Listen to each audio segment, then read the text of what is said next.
it hasn't been heard on the floor yet. It's out of committee. It's House Bill 2289. It's the Thin Skin Congressman Act of whatever year this is, 2025. Basically, what we've seen in the past few years have been what our anti-doxing legislation going through.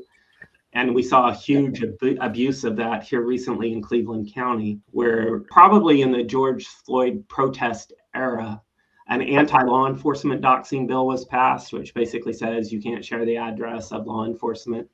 Well, in the social media era with independent media, that's just going to happen. And it did. And if it wasn't for a thin-skinned sheriff in Cleveland County who apparently had his doxer arrested, if you believe the news reports, you can absolutely see the abuse that is going to occur with this type of legislation. Albeit if there's anyone you wanted that type of legislation for, it would probably be certain types of law enforcement. But the gist is, in this day when people need accountability at all levels of government, doxing laws, probably one, are unconstitutional, and two, it's Pandora's box. And that's been opened in Cleveland County, where someone, I think, posted public documents on his Facebook.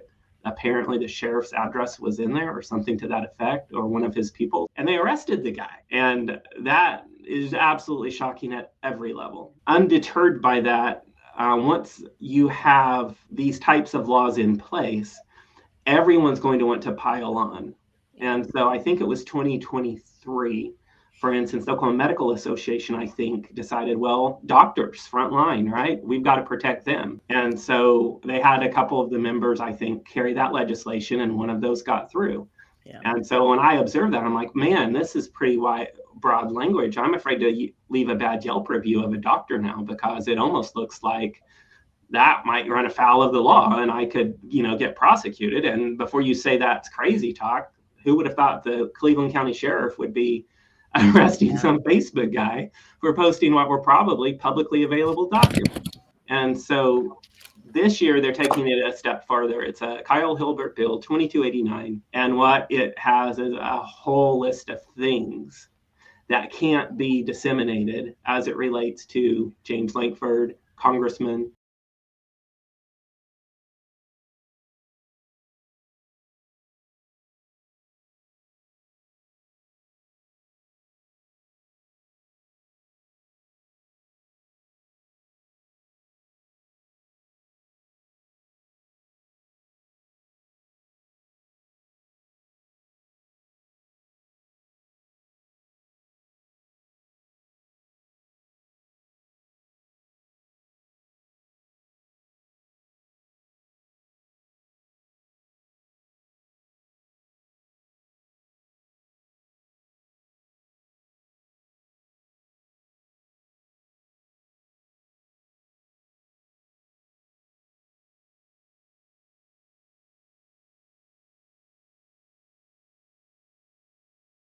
So now I'm going to potentially, as an independent media person, if next time he drops into my Logan County convention, maybe I follow him back to the car and have the camera out, right?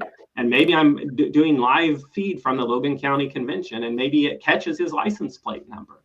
Yeah. Well, these guys in the legislature just made that real problematic, because according to this law, a judge can order me to take that video down now.